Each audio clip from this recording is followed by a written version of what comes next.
Dystopia tonight.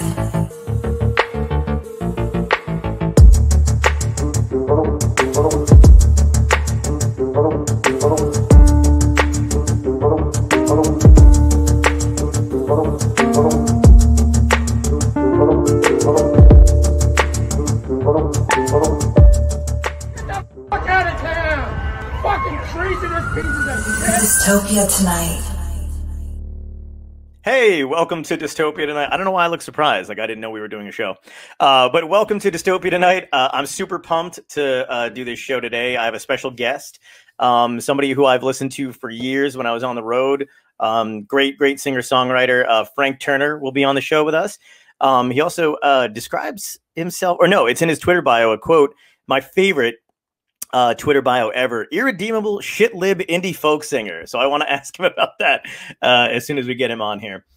So we're going to get right to the interview. But first, I want to show a dystopic clip of the week. It's the first time we're doing this. This is, I feel like everybody's seen it by now. But if you haven't, this is just pure fucking joy. I believe you have a filter turned on in the video settings. You might want to... Can you hear me, Judge? I can hear you. I think it's a filter. It is, and I don't know how to remove it. I've got my assistant here. She's trying to, but I'm prepared to go forward with it. I'm here live. I'm not a cat. I can see that. Ponton, I believe. Hello. What's going on, man? Have you seen that video? You know what, I have, but rewatching it again was better, arguably. There's something about the guy's voice, his tone of voice, yes, and then the cat's kind of apologetic face. Do you know what I mean? And then it starts and it's great anyway, and then it's like the reveal when he says, "I'm sorry, Judge," and you realize what's going on. And you're just like, oh my God. Yeah, it's amazing. So great. The concerned look on his face, like, is this permanent? I feel like it's the kind of thing that might happen to me. I mean, I was going to say, by the way, first of all, thank you very much for having me. Dude, thanks so much for coming on. Yeah. It's a pleasure. And secondly, I'm going to make a confession to you. I'm still not entirely clear what Twitch is. And this is my, as far as I'm aware, this is my Twitch debut. Oh, fantastic! Please welcome. So thank you. I mean, it feels like the internet, but yeah, it really does. And now it feels even more like the internet because I've got that digital background of a Cthulhu type alien with a gun. You told me that you told me it wasn't a digital background before we went there. I am doing this under duress. You're correct. Okay, yeah, you've got a is it Cthulhu? I thought it was like a monkey, but it's got more eyes than that, I suppose. Do monkeys look like that in England? I don't know. Yeah, that's a Devon monkey. Oh, okay. Well, that's cool. I think he's like an octopus. I don't even know if he has technically 8 arms, but he's also taking a selfie. I don't know if you've noticed. Which way am I pointing? Oh, see? yeah, he is. Yeah. 1, 2, taking 3, a selfie. Gun to my head. 6, 7. I think I can see 8 legs, but there might be a 9th. At the bottom. Anyway. Might be a 9th leg. This is. I was told this was family entertainment, young man. No. This is total debauchery. Yeah. Okay. This is Twitch. Excellent. This is Twitch. Right. This is what Twitch is now.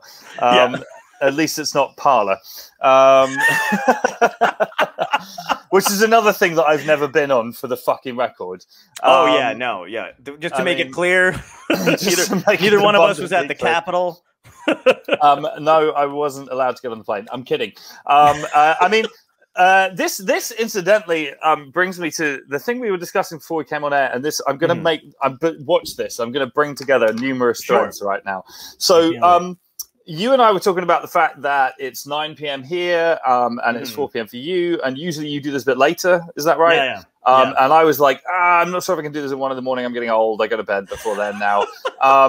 And you cracked a joke about, like, we'd wear slippers afterwards, and then maybe we could wear the same slippers or one big slipper or whatever. Sure. And that made me think of Skymall. Now, for those who don't know, Skymall is this thing. It used to be, it was a paper catalog you got in the back of airline seats on internal flights in America that was full of the most bananas, like, inventions and just the weirdest shit you've ever seen in your life. And I thought of it because one of the things they had was the family slipper, which was one giant slipper. And the best thing about Skymall was the photographs of the people using the products and trying to sort of pretend like they were just, you know, it was totally normal what they were doing. So there's a photo of like 5 stock family people with all their feet in one giant slipper. That incidentally always makes me think of the fact that anytime I see someone in something like the Skymall catalog, and this is arguably not a kind thought, but nevertheless, I imagine that person leaving home in Kentucky and saying, "Mom and Dad, I'm going to LA and I'm going to be an actor and I'm going to be in the movies. I'm going to be a model, and now I'm going to fucking show you, and you'll see." And now they're in the Skymall catalog. Do you see what I mean? Yes. And work is work. Work is work at the end of the day. And I actually have many actor friends who've done similar things in the UK, so I'm not having a go. Anyway, this all comes back. I promise I'm going somewhere with this. I love Skymall so much. They have a thing where you can apparently train your cat to use a human toilet. They sell an 8-foot-high Easter Island head, which I ordered one of once, to be delivered to the last date of an American tour for my American tour manager, just to kind of ruin his day. Because you can't do anything with an 8-foot-tall fiberglass Easter Island head. Not all legally. This kind of thing. Not well. You can't put it in your carry-on. Right. Right. But and I love it so much that for a long time I was saying to myself that if America was ever on trial in some meaningful way, that. And I would put Skymall in the kind of defense exhibits. Do you know what I mean? It's like, this is so great. I love it so much. And America is the only culture that could have produced this. This, of course, goes back to the fact, I mean, it's not America that's on trial today, but your thankfully ex-president is having a Senate trial at the moment. And now I've realized that I don't really have a point, because he can't, like... introduce Skymall in his defense. Skymall was selling insurrections cheap, or some shit. Anyway, fuck that guy.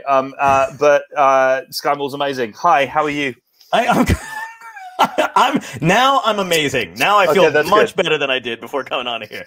I didn't know this was gonna be. I didn't know we were doing ads for Skymall, though. I feel like we gave them way more time.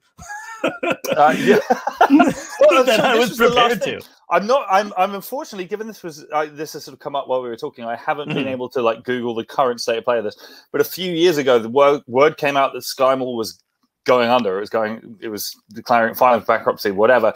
And there was a genuine like grassroots like movement to save Skymall and for people to like buy it out. And a friend of mine, an American friend of mine who's aware of my feelings about Skymall, sent me the link and said, "Look, you could like put money in and save Skymall." And I thought to myself, I did think about it. I did also then think to myself, of all of the things that I could like donate money to, I think that I'm not sure it qualifies as a meaningful act of charity to save an organization that sells things that enable your cat to pee in a real toilet, or doesn't, apparently, because it's going to administration. So I didn't end up, but I think it did get saved. I would have loved to seen the headline "Frank Turner saves Skymall." Like that would have been something you could only see in a Skymall magazine. Well, quite. But imagine my house after that. It would have just been full of Skymall stuff. Like they were the people who were selling a running machine that was on wheels so that you could see the world go by as you're in a running machine. And it's just like, you could just run. I do remember seeing that. Yeah. It's amazing what you'll buy when the cabin pressure is low. You know what I mean? I think that's how they get away with half of it. Because no one ever takes them off the plane and then goes like, "What the fuck have I done?" You know what I mean? Like, sure. It's crazy. Have you ever been in Skymall?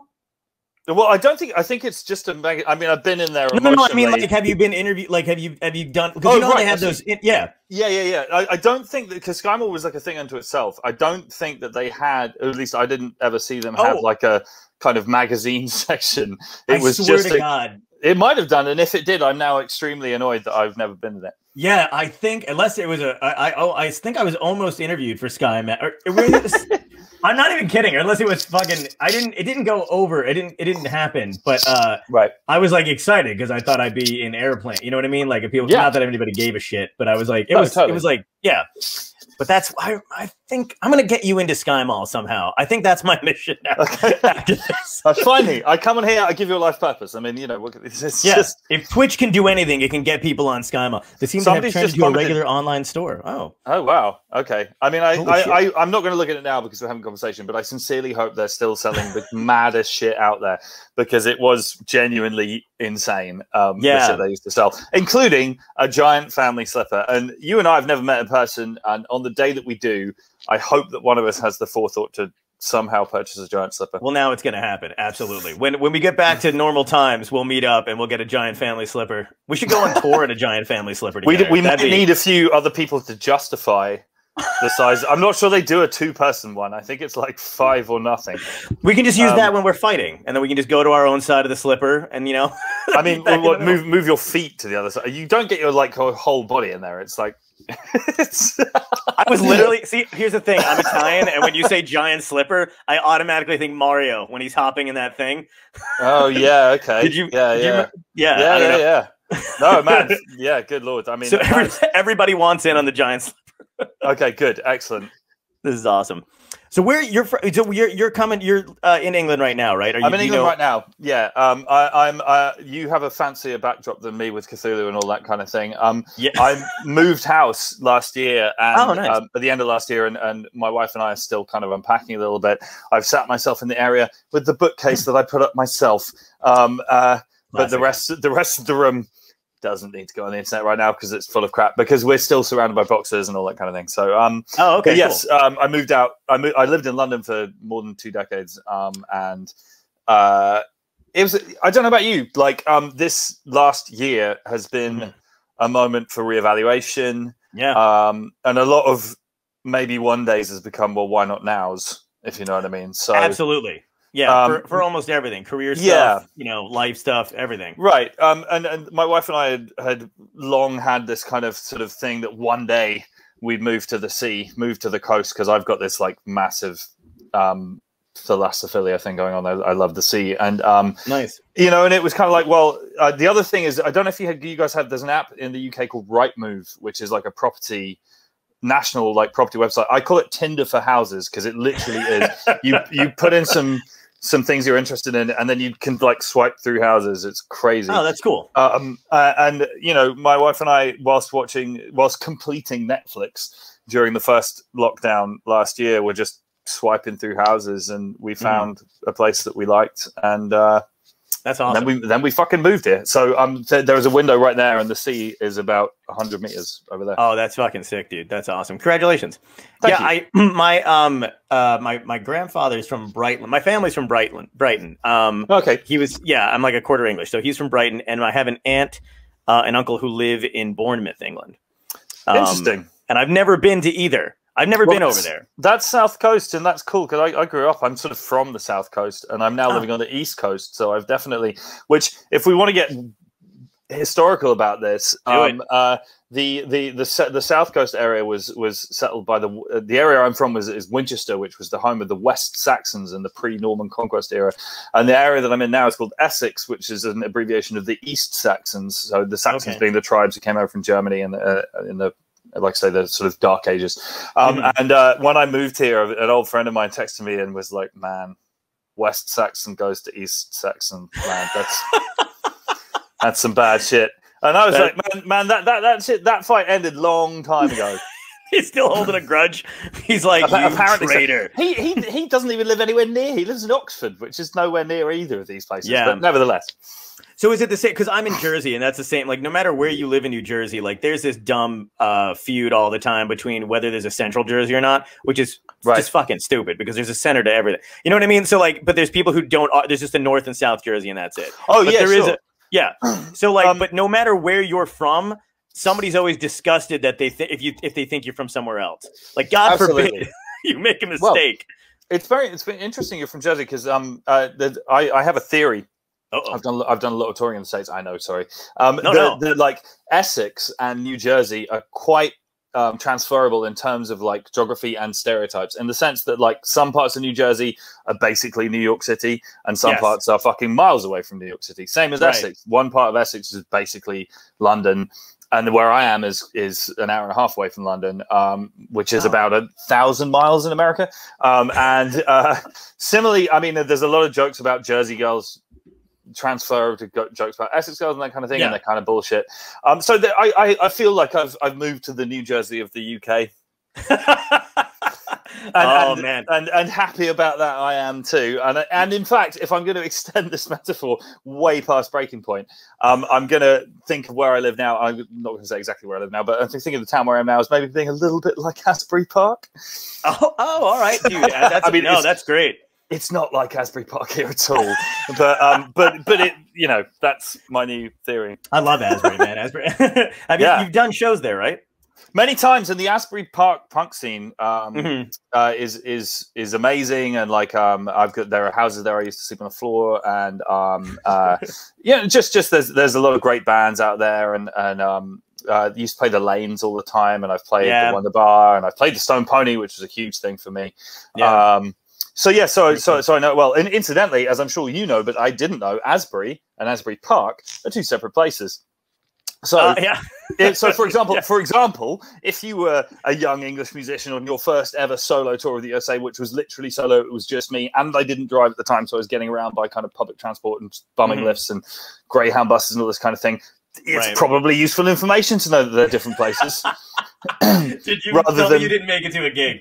I did. Actually, I've got to tell you the story because it's amazing. Please. I got most of the way towards. I was on the train. I got most of the way to Asbury, and then I was like looking at the train map, and it had Asbury and Asbury Park, and I was like, "What the fuck?"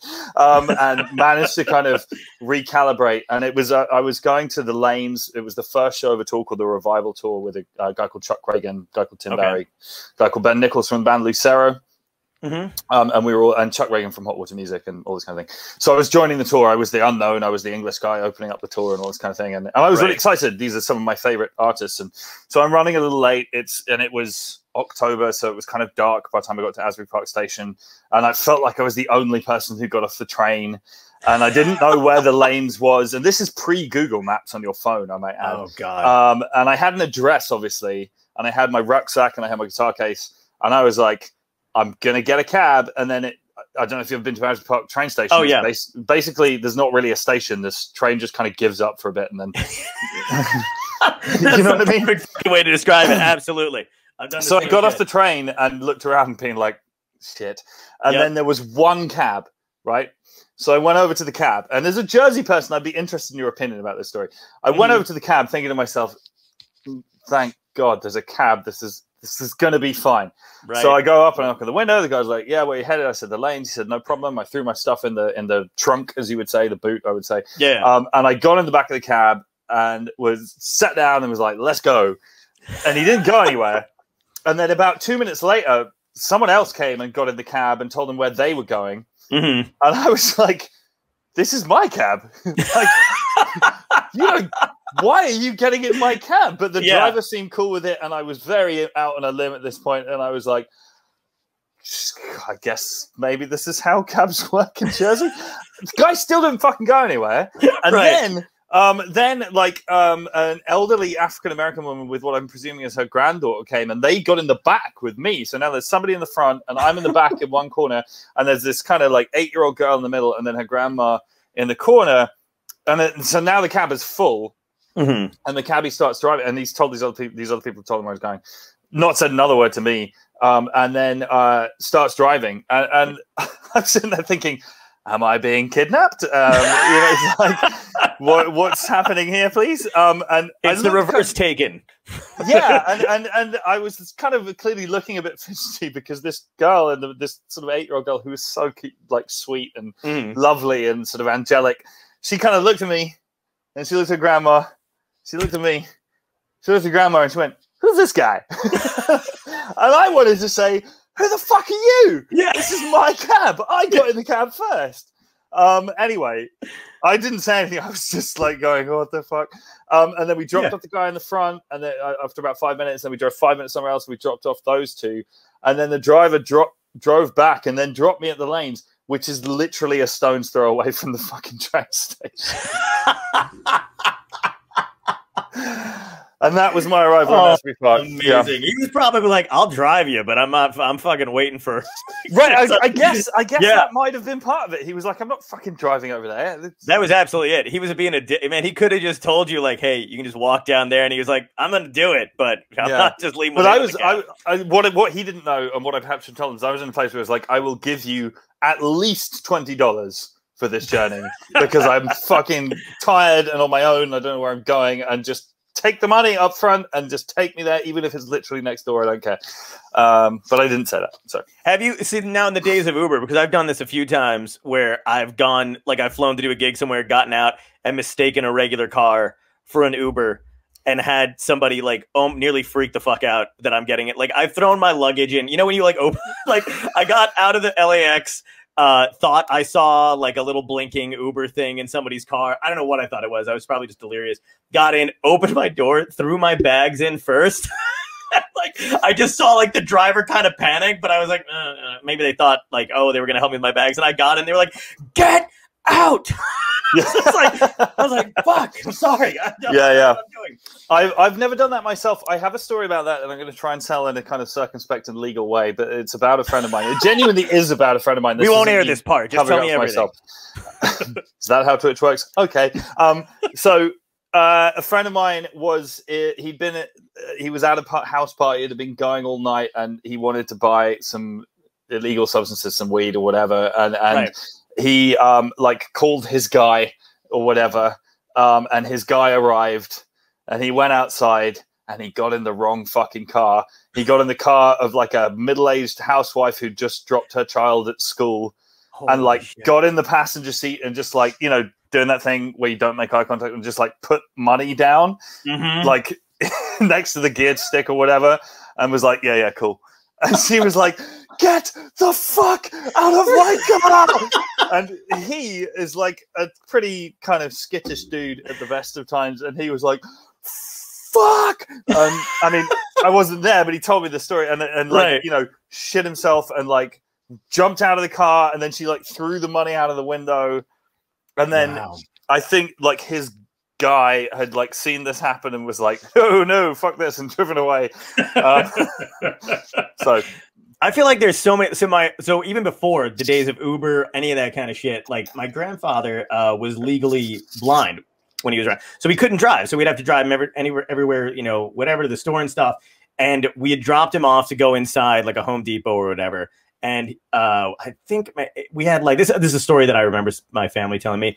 But basically, my mom went to like pick him up in the station wagon we had. But there was another station wagon that pulled up first, and he can't see shit, like barely as it is anyway. But he's, you know, English, so he's just very whatever. He gets in the car, opens the door, sits down, lights a cigarette, smokes it, and looks over, and the driver is like this. She's like this on the window of the car, like terrified. And he's like, I'm terribly sorry. Like it's fucking nothing. But that's amazing. Yeah, it makes me feel less bad about doing it with an Uber. This is a family lore.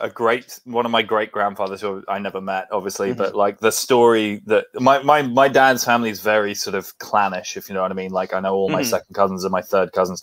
Actually, one time I played a gig. By the way, Klannish means something totally different here. So just okay, yes. No, but for like half a second, I was like, tribal. Let's say tribal. I got you. But so brief aside, I did a show in London one time at a place called the Roundhouse, which is a cool venue in Camden. It's like 3,000 people, whatever. And we hired a bar opposite. It was the last day of the tour. It was my biggest show ever at the time, and we'd hired my friend's bar, and it was like you could only come in if you had the right pass and all this shit. And my dad's family are a London family, and for a long time my family didn't really kind of notice what I did for a living. Do you know what I mean? When I was kind of slogging it out at the bottom end, and now I'm playing the big venue in North London where they're from, so they all wanted to come. And I put a bunch of them on the guest list, and I got to the after party, and I'm the belle of the ball, so I'm running around saying hi to people and stuff. And one of the security guys, who I know, because it's my friend's bar and I know the guys who work there and everything.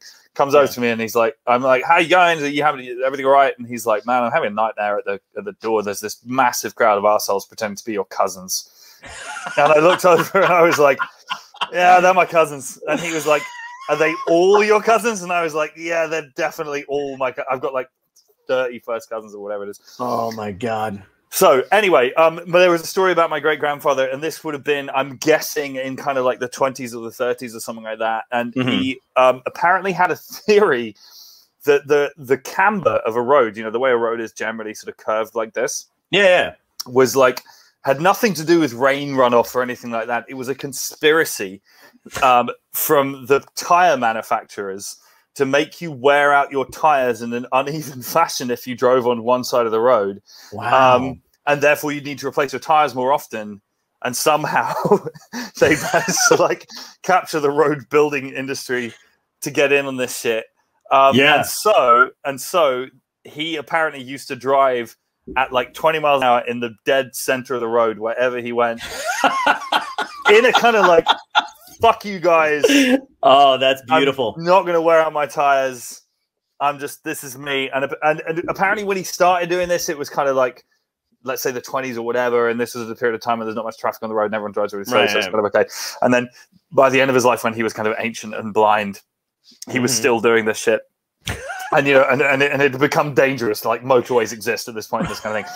And they had to like take away his driving license and stuff because he was a menace. Wow, that's incredible. Is that where, like, so is your, because that seems kind of like a little bit of your rebellious nature in there. Do you think you got it from your great grandfather? Yeah, I mean, actually, his daughter, who is my grandmother, was called Peggy Turner, and I wrote a song about her called Peggy Sang the Blues. She was a maniac. Somebody said their grandpa had the same freaking tire conspiracy. Oh, really? See, maybe it's not a conspiracy. Maybe it's true. Yeah, yeah. And the Democrats are pedophiles. No, I'm kidding. They got Pizzagate down in the UK too. Yeah. It's Tiregate, Pizzagate. No, I'm kidding. Pizza Piegate. I've lost my thread. You know, my grandmother was crazy, and like we could happily finish the rest of our lives with me telling stories about her. I do remember that, like, my grandfather used to go through customs and immigration separately from her when they got back to the UK from a holiday or whatever. And I heard about this. I never actually met my grandfather. He died before I was born. But the story went that after several years of marriage, he just on principle would pretend he didn't know her because she was always smuggling shit. And I don't mean like drugs or whatever, but like, you know, there's a limit to the amount of like cigarettes and alcohol, for example, that you're allowed to carry across international borders, right? And it's got to be, there are numbers on it, but the numbers are supposed to be there for personal use. And there's a story that one time she got pulled over and the guy opened up a suitcase and it was just crammed full of fags and whiskey. And the guy was like, what the fuck? And apparently she pulled out one of the cigarettes and started smoking and went, personal use. Holy shit. Yeah, that's incredible. She gave me my first drink when I was 10. Oh, not beautiful. Yeah, I was beating her at a game of cards. She didn't want to lose. So she looked at me and said, have you ever tried whiskey? And I said, no. And she said, well, gentlemen drink whiskey is what she said. I love that gambling and drinking both started from your grandmother. Yeah. And well, it's my dad's mum, and my mum was not a fan. Oh, well. as you might imagine. But yeah, she was fucking crazy. That's awesome. Nobody gave me my first drink. I accidentally stole it. My grandfather used to drink whiskey all the time, and I always drank apple juice as a child, and they look oddly similar in a glass. And it didn't even occur to me that it was up high, so I wouldn't get it. And I just like everybody was talking in the kitchen, and I was like, well, fuck it, I don't know why they would put my drink up there, but I grabbed the chair, grabbed it, and was like, gulp. And then, aged what? Yeah, I have no idea. But it was just like, holy shit. Yeah, it was. No, but how old were you? I was 4. I was 4. Oh wow. Okay. Getting you. Oh wow, yeah, it was good. I choked pretty. I was like, they were like, "What the hell's wrong with him?" Like holding. Yeah, I could. This is some serious orange apple juice, man. I do remember when I was a teenager, my older sister, who I'm very, very close with, she's 2.5 years older than me. I was going to a house party. I must have been about 12, and my older sister's like 14. You know, so she knows the shit. And she told me, she was like, "Oh, you got a house party, you got to take a drink with you." And I was like, "Really?" And I might add, totally didn't need to do that. It wasn't like that at all. But she's like, yeah, you got to take it. You can't show up without a drink. And I was like, "Oh, okay. What are we going to do?" And she said, "Well, you nick it from Dad's like drinks cupboard. He had a cupboard with spirits and stuff in." And I was like, "Okay." So she got like an empty liter Coke bottle. Right, this is a true story. And she, all true stories. She went in there and with the kind of like wisdom of an aging connoisseur, if you know what I mean. She was like, "So what you've got to do is put a little bit of each one in the bottle." So I had like 2 shots of whiskey, 2 shots of vodka, 2 shots of gin, all of this shit in a Coke bottle, and then topped off with Coke, as in like Coca-Cola, but like not much. And then she was like, "And then you just shake it and then you drink it." And then she was like, "But just don't drink it like all in one go." And that's what you do when you go to a house party. And I was like, "Okay." Because I had no idea. So I went to this house party, and it was, you know, with some of my best friends. Nobody else had a drink, and I just necked the whole thing, obviously. Oh my God! And I don't really remember what happened after that, but according to my friend Ed, I threw up whilst trampolining shortly afterwards, which was explosive, I think would be the words. Trampoline, that's bold, man. All that, and you went on a trampoline? I mean, well, apparently so. Like I say, I don't really have any memory of this. I remember feeling fucking awful the next day. Somebody just asked if she was trying to kill you. I mean, I don't think she was trying to kill me. We get on well, my sister and I. So that does seem like a rivalry thing. If you guys didn't get along well, that would be a good rivalry thing to do, though.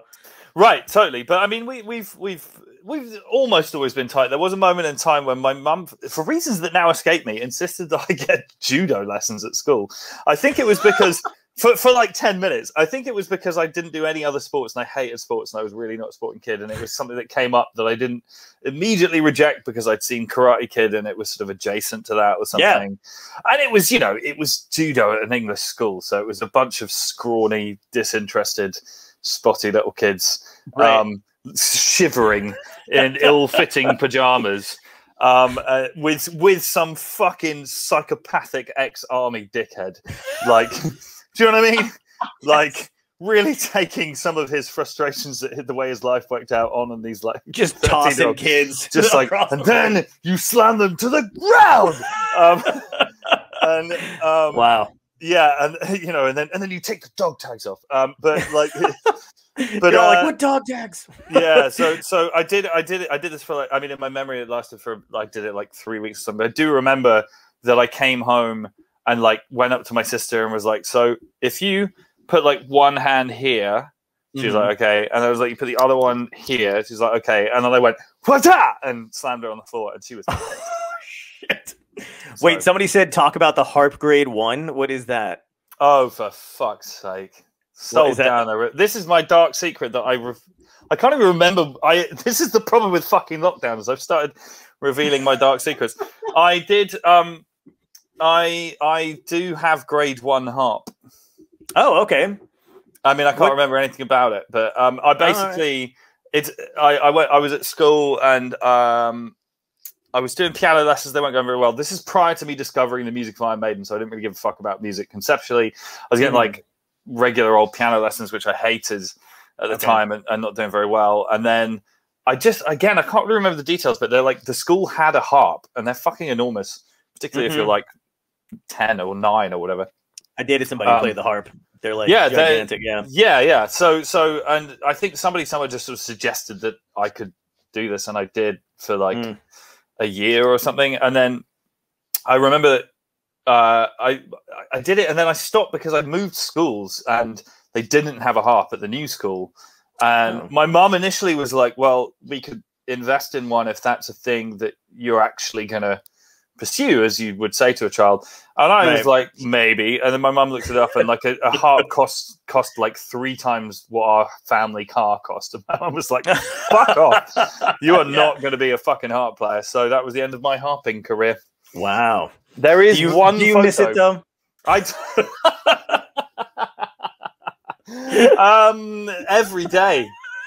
Every day I wake up and I remember this, which is they see. Yes, that's great. I mean, it looks like I'm just doing a thumbs up now, but it does. But well, that's a screen grab we're gonna use for this when we post online. Like, yeah, right. There you go. Give me a thumbs up. Yeah, it doesn't seem like I don't know, man. It doesn't seem like a fun instrument to play, and that was always the thing too. Like I think I wanted. There was this girl in band at one point in high school or whatever, and I wanted to play the, you wanted to be next to somebody that you liked or whatever, and I took up the flute and fucking sucked. Oh yeah, but it was horrible. I didn't I had one. I think I don't know if somebody gave me one. It was a hand-me-down flute, and then they're like, it was the same thing. We're like, sounds unhygienic.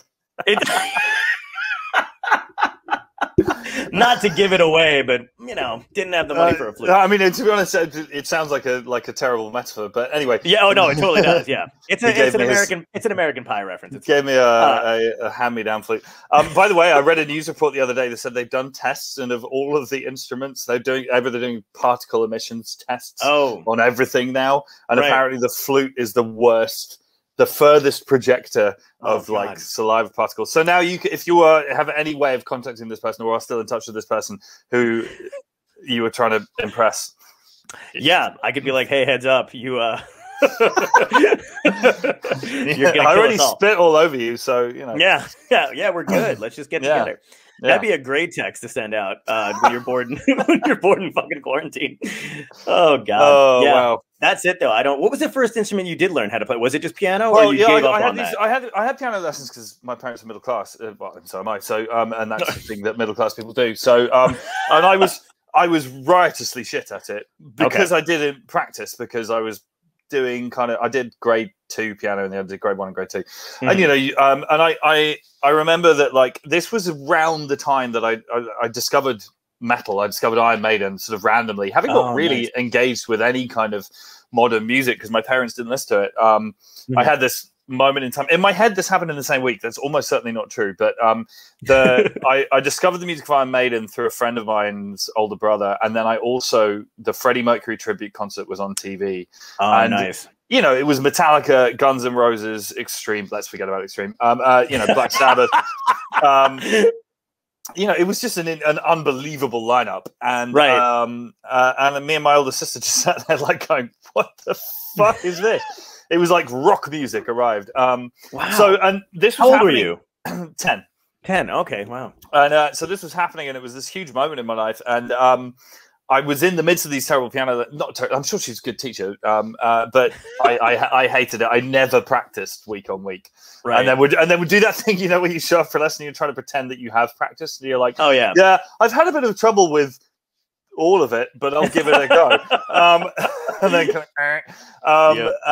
And then I do remember I had this. I'm not sure I've ever talked about this in public before. I remember that I went to a record shop in Winchester, and they had the sheet music for "I Would Do Anything for Love" by Meatloaf, which was a current hit at the time, and is a fucking great song, I might add. And it's piano based, and this was useful information. I was like, amazing. If I take this to my piano teacher, I would then be motivated. I clearly wanted to be motivated to learn. So I bought the sheet music, and I took it to my piano teacher, and she's like, "Fuck you, I'm not teaching you that." For many different reasons. One of which is there's no universe in which you can play this right now, because seriously. So anyway, and in the end, I scraped through grade 2 with I think you can get a pass, a merit, and a distinction. And I got a pass, which is the kind of oh, go on then kind of mark. And my piano teacher actually said to me, "I don't really think that playing music's going to be your thing in life. I think that wow. She was like, no hard feelings, but this is a fucking waste of both." You know what? Let's bring her into the room. No, I'm just kidding. I mean, and like at the time, I was furious, and one could make the argument that the rest of my life has been one long attempt to prove her wrong. That's the best. Because at around almost the same, I was pissed off about this at the time because I was in the middle of doing that thing that kids do of falling head over heels in love in an incredibly nerdy, passionate way with music conceptually. And there was a guy at my school who was kind of like a rich kid, and his parents had bought him like a Les Paul for Christmas or something. Wow. And it was in a cupboard in like the music area of the school. And I knew it was there, and he never fucking touched it. And then one day I asked him if I could like play it from time to time, and he was like, I don't give a shit. Like, his parents got him a fucking Les Paul for Christmas, and he didn't want it, and he didn't care. Wow. And so for the next kind of year or so, I used to just like fanny about on this very badly on a fucking Les Paul gold top. So that and then did that thing kids do, where I just started like driving into it and just trying to learn, and then and now I'm a mediocre guitar player, and that'll show her. My friend gave me a banjo that his dad had, and I swore I was going to learn how to do it. And I've had it, and it's hanging on my wall, and there's like a Kermit hanging off of it, Muppet movie. And I suck so fucking hard at that thing, man. It's a hard instrument. Yeah, and it looks so much fun. I don't know. I've never played guitar. Right. I had a keyboard, and I learned to memorize some music and stuff like that on there. Yeah, that was about it. But even if you play guitar, like playing banjo properly, there are people who play banjo like a guitar, and it is one of my absolute fucking pet hates in life. And I think they're a great band. I genuinely do. But I saw Old Crow Medicine Show play live, and at least one of the banjo players was playing banjo with a normal flat pick and strumming it, and I was like, no. It would. I mean, I might be wrong about this, and if somebody from Old Crow Medicine Show is now going to call me an asshole, and I'll take it. So bring him in the room. No, I'm just kidding. That's what I'm going to do. They're a fucking great band. So I'll shut up. But anyway, so even as a guitar player, like the banjo is a confusing instrument, and I have one somewhere. Even stringing it, like this one was pretty. Like even stringing it, like I remember I brought it to a place to like ask them to like show me how to do it, and it's old. I think it was like his dad's and then his dad's dad's or whatever. But it's still in great shape. It's just cool and whatever. And like we're trying to figure out how to string it, and the two of us like idiots in this store are like looking up. like how-to guides how to do whatever, and I'm thinking like, aren't you supposed to know? But he was like a little younger than me too, so he was like, I don't know how to do this. Well, I'm not sure. I mean, at least until the advent of Mumford and Sons, I'm not sure it was a super common instrument. Right? Yeah, that's generally true. The other thing about banjo, which took me a time to learn, is that you have to tune the drum head, because the whole fucking point is that it's a drum head with strings on it. That's what a banjo is. Right. And like, I spent a while trying to learn my banjo, going, man, this thing sounds fucking awful. Until somebody was like, "Have you tuned the drum head?" And I was like, "The what now?" Yeah. And they were like, "Look at it. It's a fucking drum with a guitar neck stuck on it." I was like, "Oh, right, yeah." So that's a good point, man. I don't think I've done that, and I think it still sounds like shit. I just thought it was because it was old. Maybe I solved your problem, man. And we're done here. Yeah. No. This whole thing has been about a band. I'm trying to get you on for the banjo. That's it. So when did you at one point, because you were in the States for a while, but you never thought of living here, right? Is that not? Did that not? No, I did actually. I mean, it's that's an interesting topic. Well, because because I knew you were here for a while, and but there's not too much about that, and I was curious. No, I toured endlessly. Yeah, and like I love America a lot. One of the things. Obviously, I'm painfully aware that my experience with America has been through one very specific prism, which is the prism of being a touring musician, which is one sort of experience of a country. But like, I long ago, hopefully, tried to stop being an amateur demographer. Do you know what I mean? See, what the thing about America is, it's like I've seen the people who come to my shows. I haven't like, Anyway, America is a country that is well built for touring. Partly because it's a country that's based on kind of movement, on driving and all that kind of thing. It's also fucking enormous. Like, it is extremly easy to over-tour the UK. It is not possible to over-tour the USA in my experience, because by the time you finish, you can just start again. And I love that about the place. And I grew up, my Bible as a kid was a book called Get in the Van by Henry Rollins, which is his tour diaries of the Black Flag years. I have my Black Flag tattoo on my wrist. And nice. I used to read that, and it was funny because as a kid I used to read it, and it might as well have been a fairy tale. Do you know what I mean? It was like I'd never been to a punk show the first time I read it, let alone to America, let alone on tour and all this sort of shit. And now,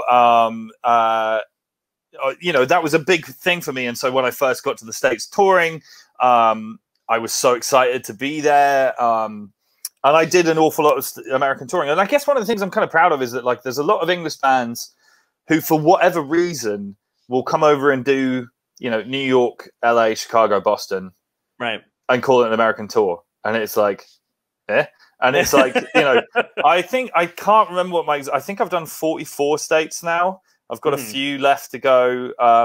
But like, you know, I've played 100,000 shows in Ohio already. And like, you know, and I've played in Kentucky and I've played in Mississippi. And do you know what I mean? It's like, you have to do all that. Yeah. And I've kind of seen the country a little more than a lot of my English friends who are like, oh yeah, I've been to America, I've been to New York. And I'm like, I mean, I love New York, don't get me wrong. But like, Jesus Christ, dude, that's not like all the country has to offer.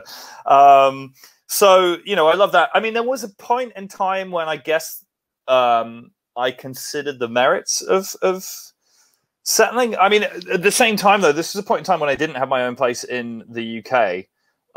So it was kind of academic to a degree. I had about a 9-year period where I didn't have a place of my own. And it was a very bourgeois form of homelessness in the sense that I would crash in the spare room in my mum's house, or you know, there was a bar in London called Nambucca that had a spare sofa upstairs, and I'd sleep there. And so, you know, it wasn't like I was like ever like sleeping rough, apart from one occasion. But which is a long story for another time. But you know, do you know what I mean? But so I didn't have my own place, and I guess I thought about Austin, Texas for a while.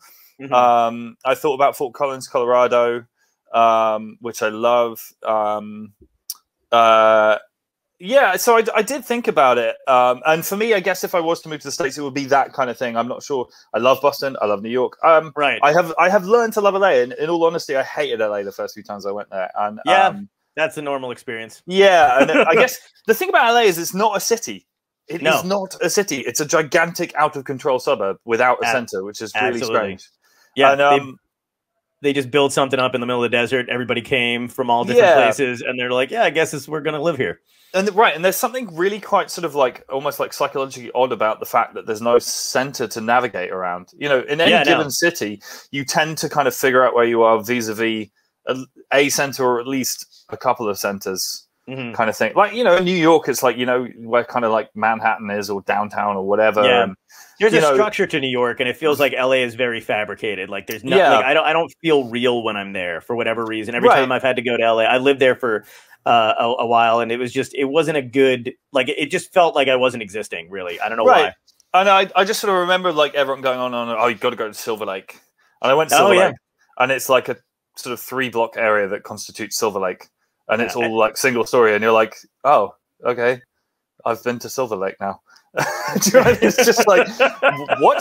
And like, but I think the thing is, I have learned to love many things about LA, but like, you have to kind of like adjust your focus in my experience. You know what? It's like the same. You know what? Eventually I loved everything. The more I explored California, I loved everything outside of LA. And I was like, oh, I'm just going to go to LA for work. And that's it. And then the rest of California I can enjoy. Somebody had asked, why only black tattoos and gray tattoos and not color? Well, they're supposed to all be black, but I guess some of them have been around for a while. There you go. Somebody had said color. Roseanne said color fades. Yeah, no, they are. I only have black ink in me. Not really any reason other than aesthetics. In fact, funnily enough, I remembered this the other day because I rewatched the film Memento, which I'm sure you've seen. Oh, Memento's so fun. Yeah. Yeah, and I got my first tattoo when I was 16, and so this was after that. But I got my first two at 16, 17, then didn't get any for about sort of 5-6 years. And I guess I remember seeing Memento and just enjoying the aesthetic of his tattoo thing, that it was kind of stark and it was sort of information based or something. Right. I don't know. There's no deep philosophy to it. It's like, oh, that looks cool. Cool. Yeah, no, I hear you, man. They were like, we got a couple different questions. Somebody said something about a fat mic too. So I'm trying to get to all the viewers that are. My question is, oh, here we go. Frank Turner Twitch stream. Someone wants you to get. Oh, wow. You're not a gamer, but he could totally talk all day, and also anyone can play Minecraft.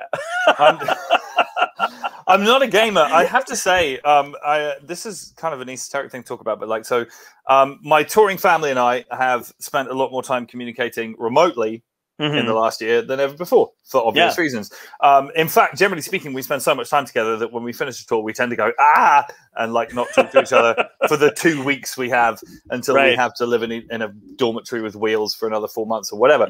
But Jamie, who's my guy who looks after my merch on the road, he's from Massachusetts. And he is a hardcore gamer. Like, are you a gamer?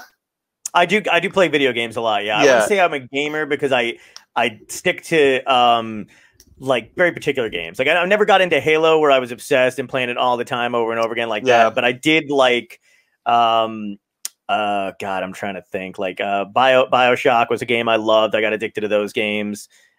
Gears of War, my friends and I would play. Anything I can play with other people, I'm on board. I can't really sit in a room by myself, and just I can't do that. Yeah, I completed Sonic the Hedgehog 2. Oh, dude! Yeah. Wait, when? Because in roughly 1990. Yes. No, I know what you mean. I love those games, and I like beating those games. I can't play them again, but that's where I was at too. But so Jamie is like he's bought like this fucking like PC on steroids, some hedge stuff. It looks like a fucking it looks like something out of a film, like he's hacking into a bank's mainframe or something. and he told us, and it's like his partner, and I don't mean that to be a cruel thing to say, but he certainly talks about it like it's his wife. And we've heard quite a lot about this thing over the years on tour, but I'd never seen it before. And then we've had some crew kind of Zoom calls just to keep in touch with each other, because we are basically like family. And it was amazing. Everybody just comes on Zoom like this. It's like you're sat in your house, you've got headphones on, whatever. And then like Jamie, honestly, like a fucking hacker from a bad Hollywood film. It's like it's dark. He's uplit. He's got all these like whirring kind of fans in the background with like neon lights, and there's like fluid in a tube. And he's got a headset. And he's also got the fucking fastest internet that anybody on the chat's got by 1,000 miles. Wow. Like, it's so fast, it's almost like he's like his definition is so clear, it's like he's a little bit in the future. And he can actually reach onto that bookshelf and grab something he needs from you. Exactly. And he just sort of comes onto it, and I don't know why, but the first time this happened, the chat started and he was facing this way, and he just was like, hello. And it was like, fuck! It's like... Jamie's in the future. So that's, I don't know why we're talking about this now, but I haven't gamed or Twitch. Sorry, Twitch. That's what we're talking about. Oh, that's what it was. Yeah, somebody wants you to come onto Twitch. Yeah, man. I did see somebody posted something about a documentary about the Nambuka scene. Yes, of course. Yes. Yeah. I mean, obviously. I have considered the merits of I mean, for your benefit, John, there was this bar called Nambuka in North London. I used to kind of live there. There was a bunch of kids. We were all young. We were all excited. We all didn't know what the rules were, and we were all on loads of drugs. And then we all formed bands. And I came out there. Like, the Mumford guys were kind of tangential to that scene. Laura Marling, the Holloways, Jamie T was part of it. Johnny Flynn was around. It was, and no one was anyone at the time. Do you know what I mean? We were all just a bunch of fucking idiots. And it was very exciting. I have considered the merits of trying to write a book about it, actually. But then I remembered that I've written 2 books already. They were both very hard to write, and they were both entirely about me, and therefore didn't require any research. And they were still hard to write. And if I was to write a book about something else, I'd have to do research as well. So I just need something like a global pandemic to convince me to do that. Yeah, if only we had one, man. I know, right? Yeah, if only we were in some kind of second wave dystopian future. That'd be so cool. Yeah. I feel the same way where I'm like, I don't think I've gotten enough done, and I need now I'm like, can this go on a little longer? Because I'm not ready to go back. I mean, I am, obviously, but it's but I know I was talking about this with my wife yesterday, actually, about my bar for what constitutes a busy day has like plummeted in a way that I'm quite worried about. Like, I used to be a pretty fucking busy person. Like, I mean, out of necessity on tour, but even when I wasn't, I would get a lot of shit done in a day. Yeah. And I liked that, and it made me feel like a productive member of society. And now it's like, if I have 2 things in my diary on one day, I'm like, better get to bed early, babe. Do you know what I mean? Like, tomorrow's tomorrow. So do you know what I mean? It's just, I'm a little bit, I'm going to need to like, ease myself back into real life a little bit. Yeah. And I still like try to keep my, I don't know what, like it took me the longest time to not keep my same stand-up schedule where I was up until, 2-3 o'clock in the morning and then getting up in the afternoon, because there's no point in doing it. And everybody else who's like stuck in this situation is just, they're trying to, they're gotten on a sleep schedule and they're like, why aren't you, it's like noon. Why are you just waking up? And I'm like, no, I know what you mean. Yeah. I made a gross error right at the start of lockdown. About a month into it, I found that I was sleeping like crazy hard and like long and having wild dreams. It was a very strange thing. Oh, yeah. And my guitar tech, who's like one of my nearest and dearest friends, has 2 children who at the start of lockdown were both under 2 years old. And we were chatting, we were having a FaceTime or whatever, and I said to him, man, I'm just sleeping for fucking ever, are you? And he was like, no, I'm fucking not sleeping forever, you asshole. I was like, oh yeah, right, sorry. Same thing happens to me, man. My friend, I try so hard not to do that kind of stuff with my friends who've got kids and who are stuck doing the virtual learning and stuff and doing all that kind of crap, because I'm like having different sets of problems where like I have like literal nightmares now. I've been having them for months where like I'm not wearing a mask. I got somebody else and I don't go out. Like I follow it pretty hard or whatever. But like my brain is just also like I've been socializing in my sleep, in my dreams, where like people I haven't seen for fucking years. I'm literally, it's not even good. They're not even fucking sex. You know what I mean? Where I'm like getting a benefit. I'm literally just having coffee with someone. Those are my nightmares and dreams at the same time. Dream part is getting to talk to somebody in a cafe. Nightmares, I've given them COVID. Like that. I know what you mean. I mean, it's a strange thing. I find like there was a moment last year, kind of spring last year, when over here we were still in like 100% lockdown, and I got really good at like keeping up with my friends. Do you know what I mean? It was I had this principle that like I was never going to fucking text anyone. I would fucking FaceTime them every time, because first of all, no one's got anything to do, and secondly, like I don't see anybody, like, and so I'd think, oh, I wonder how Dave's doing, and rather than text Dave, I'd be like, fuck it, I'm calling him, and I'd FaceTime him, and he'd be on the toilet or whatever. But you know what I mean?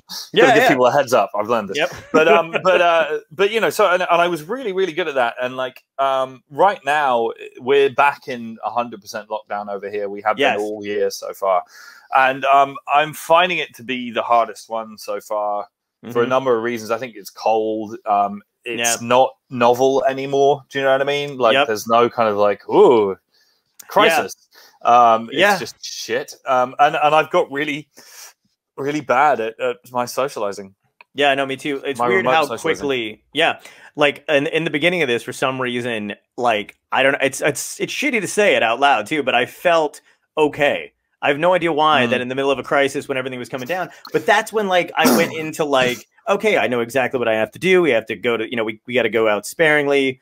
You got to wipe down your groceries. It was new, and it was like an impression of that it wasn't going to last long, and now I'm breaking. It was just kind of like, I think everybody, regardless who you are and what you do in the course of quote unquote normal life, you get into kind of routines and patterns and all the rest of it. And I think everybody on some secret level sort of fantasizes about throwing their life away and doing something crazy and completely different. And I think that there was a moment at the beginning of that was like, well, I've been forced into this now, so I didn't even have to take that crazy decision. And now like, oh my God, I've got to, stay in the house and blah, blah, blah, blah, blah. And that was all kind of exciting. And now it's just not exciting. It's just shit. Yeah, no, that's absolutely it. And like, it's weird because like even my some of my friends have to put their kids back in school depending on the district. Some of them don't or whatever. And it's crazy because I feel like we have this opportunity to like totally revamp how we like to acknowledge the fact that we have a system that doesn't work. You know what I mean? Like this thing made us see very clearly that that our fucking system is broken, but we have people that are like have a stronghold on doing the exact same shit no matter what. So I feel like we're just casually being forced back into the same garbage. I'm like, I don't want to. Like, I'm not ready to. I want to go back out and tour and I want to do that shit, but I don't want to like do it against just because like you might die, you might not. Fuck it. I know. Yes, of course. I mean, I think there's this is rather less hilarious than I was expecting a topic than we were expecting. Yeah, sorry, I know. No, but like, I mean, there's a lot of shit happening in the music industry right now. It's very interesting to me in the sense that like, I mean, especially kind of recently, there was a thing where a lot of musicians are pretty fucking broke right now. And a lot of record labels are real fucking rich right now, and like richer than they were before the pandemic. And it's like, hold on a minute, like what? And and just a lot of the kind of like, I mean, I think this is very specific to me, and it's not the most pressing issue facing our society and so on and so forth. But like, for me personally, like, you know, there's a lot of things that could be improved, should we say, about the music and the way the music industry is structured. And I feel like there's about to be a period of quite productive chaos. I'm quite a big fan of chaos generally. Me too. And I feel like, for example, this summer, like everyone's bummed out because Glastonbury got cancelled. Now, I love Glastonbury. It's an amazing festival. It's no surprise to me that you can't put together 300,000 people on drugs in a field right now, but which is what it is. But like a lot of people go, well, that's the summer cancelled. To which I'm kind of like, no, it fucking isn't, man. And like it's a bit too early for me to talk about specifically on this, but I have kind of vague plans to just kind of get in my car and go and stand on beer crates in fields and. You know, obviously within guidelines and shit, I don't want to make anything dangerous, but it's a bit kind of like, well, if all of the kind of dinosaurs are pulling up the rope ladder and licking their wounds and being sad that they can't do their normal massive corporate things they do, which I've played many, many times. I'm not complaining about it, but it's just like, well, fuck it, do something else. Like, the punk rock thing, DIY, do it yourself. Don't fucking wait for somebody else to tell you how it's done. Right. And I think that there might be a really interesting moment of super punk rock approaches to live music coming. Again, it's always really important to stress that not in the sense of like being one of those. There's been a bunch of bands who've done like non-socially distanced gigs recently, and fuck that shit. It's dumb and it's lame. Right, do you know what I mean? Like that's one that came to mind. Yeah, exactly. Yeah, but so I'm not talking about that, but just the idea that like, you know, just ways of thinking outside the box and just and kind of there's something cool about it because it strips it back to the absolute principles of what it's supposed to be, which is playing music to entertain people. Yeah. And that's the thing, like, and scene. And no, but I know exactly what you mean too, because it's the same way with comedy. I mean, like comedy clubs are closing; they've been hit hard. But like, you know, the streaming services are all doing well. Everybody that's got, you know, the stand-up specials and stuff that are on there, all these networks have all that kind of shit, so they're pumping them through. People are watching more of that than ever, and they're reaping the benefits of it. So those things aren't going under. But everything else has been completely fucking stopped, paused. Like I had stuff that was going through. I did like a short film or whatever, and we got it. The Jim Henson's company liked it, yada yada yada, you know. And then pandemic came, so all that went on pause, and that's it. So we're all kind of fucked. But me and my friends on this network, on Drinks, Jokes, and Storytelling, we're all out of work comics. You know, we can't tour. Sure. We you know, we're all hurting. But we, along with Tom, our producer, or whatever, built this network because. We've all got different shows on it. I've got this that I do on Thursday nights. Drinks and Jokes was just, I think, on just before us. And we decided to just pool our resources and go, look, like this, we don't have an outlet anymore. So we're going to do this. And the crazy thing is it's fun. It works. I get to talk to people like you and we have a good time. But like none of us, I'm relieved. No, you don't. I'm not good at been a nightmare. I know exactly. I'm like, oh, dude, you have no idea. No, I mean, like but think about it this way, like too, like this. I never wanted to sit at a desk all day. Like that's the only, that's one of the reasons why I became a comedian. Travel, do the road and stuff like that. And and now I look like a fucking ring light warehouse in here, other than this digital background. And do you have a Cthulhu? I have a. Yes, exactly. It's not bad, right? An octopus monkey or whatever the fuck it is. Yeah, or a monkey, yeah. I like that you think it's a monkey, though, because that actually, it plays to the mystery of it all. I wasn't looking very closely, in fairness. I'm so glad you said you weren't looking closely, because I've been looking super close to see what I'm missing. I'm like, God, I just was like, oh yeah, John's got a monkey. of course, John's got a fucking monkey. Yeah. Absolutely, it's pandemic. It's fine. Everybody gets a monkey. Everybody that comes on the show gets a monkey. Okay, that's my rule. You're gonna mail me a monkey at this. Dude. Don't even fucking tempt me. You won't even know. I'm gonna mail you a Easter Island sized monkey. Oh, yes, I'd be into that. On the shore, getting shipped in. Floated on barges like an Egyptian kind of obelisk or something. Yeah, exactly. Amazing. So are you like, so now you've got, I know you come out with some new stuff and whatever, and you've done a couple acoustic, because that's what I think that's when we started talking, when you did the acoustic of St. Christopher Coming Home, which is, thank you. I should plug this. Fuck it. Please. That's what I was going to do. Doing my weekly shows as benefits for independent music venues, which are places that I love very dearly. Nice. And tomorrow night is number 19. Which is a terrifying number. But it's for a place called the Black Heart in Camden, which is a independent bar and music venue. It's kind of like a punk rock metalhead kind of hangout. Some of the places I've done benefits for are places that I don't know that well, or in some cases haven't even been to, but they need help, so fuck it. This one is more close to my heart because I've been to Black Heart many times, including the time when I woke up the next day to discover photos of me in the Black Heart, but had no memory of being at the Black Heart at any point the night before. Holy and shit. then got contacted by a friend of mine who works at the Black Heart to ask if I was okay after getting thrown out of the Black Heart. So I have been thrown out of the Black Heart in my time. But yeah, that's incredible. They are in trouble right now, as you might imagine, that a building that makes us living out of gathering people together in a confined space not doing brilliantly right now. So yeah, I need to. I'm doing a benefit for them tomorrow. And it's on my YouTube and it's free to watch. And if you can donate, then please do. Yeah, absolutely. We'll throw the link up and stuff. I'll share it on social and everything. Thank too. you. Make sure. Yeah, no problem, man.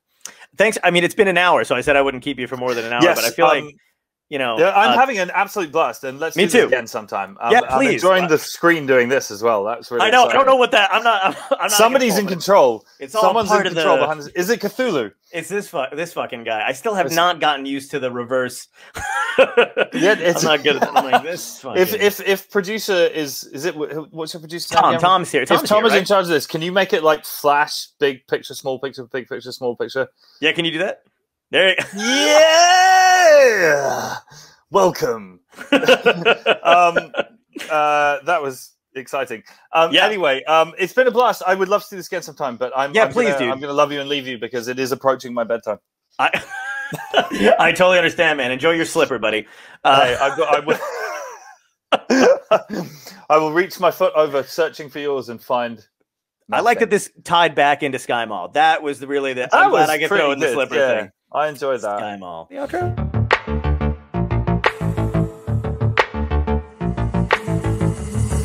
Dystopia tonight.